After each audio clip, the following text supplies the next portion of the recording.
देखिए, आपकी board exam बहुत नज़दीक है। आपको इन 4 चीज़ों को हमेशा ध्यान में रखना चाहिए। बोर्ड एग्जाम जब भी नज़दीक आ जाए, सबसे पहले अपने स्वास्थ्य को ध्यान में रखिए, क्योंकि हेल्थ इज वेल्थ। जितना स्वस्थ रहिएगा उतना ही आप अपने एग्जाम की तैयारी अच्छे से कर पाइएगा। दूसरा चीज़ कि आपकी रिवीजन, आप कितने दिनों से क्या तैयारी की इससे कोई मतलब नहीं है, कितना पढ़ने में तो इससे कोई मतलब नहीं। आप हर एक चीज को भूल जाते हैं। इसके लिए आपको बार बार रिवीजन करना होगा। आर बराबर आर, यानी आपको जितना रिवीजन कीजिएगा उतना ही अच्छे से आपका रिजल्ट आएगा। तीसरी चीज है आपको क्या पढ़ना है और क्या नहीं पढ़ना है।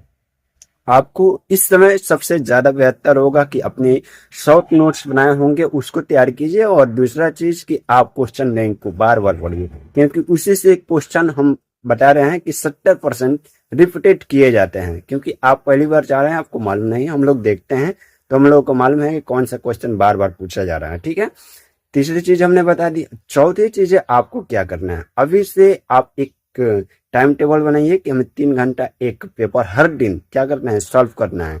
क्या, क्योंकि एग्जाम की प्रिपरेशन में बैठे हैं, हमें लगे कि एग्जाम दे रहे हैं। ठीक है, वैसे प्रिपरेशन कीजिए। इसके साथ साथ आपको एडजेक्टिव का एक 15 रुपए का मिलता है थी कॉपी, उसको ले लीजिए। आपको उसको भी प्रैक्टिस करना है। जितना प्रैक्टिस कीजिएगा उतना आपके लिए बेहतर होगा। उसको ओएमआर शीट भरने की तैयारी में लग जाइए, क्योंकि एग्जाम में होता क्या है, बहुत से लड़के गलती कर देते हैं, जिससे उनका सही गोला भी गलत हो जाता है और उनकी अच्छी रिजल्ट नहीं आती है। और आपके साथ इसके ऐसा भी होगा, आप नई प्रिपरेशन करके जाइएगा। ठीक है, इसके साथ साथ आप अपनी कमियों को भी ध्यान में रखिए, क्योंकि आपकी राइटिंग ही आपकी 50% समस्या का समाधान कर देता है। इसलिए राइटिंग को भी बहुत मायने रखता है, क्योंकि कितने अच्छे तरीके से आप क्या जानते हैं, क्या लिखते, क्या पढ़ते हैं, इससे कोई मतलब नहीं है। बल्कि अगले के सामने, यानी एग्जामिनर के सामने आप कैसे प्रेजेंटेशन करते हैं, यानी अपनी प्रिपरेशन को कैसे दिखाते हैं।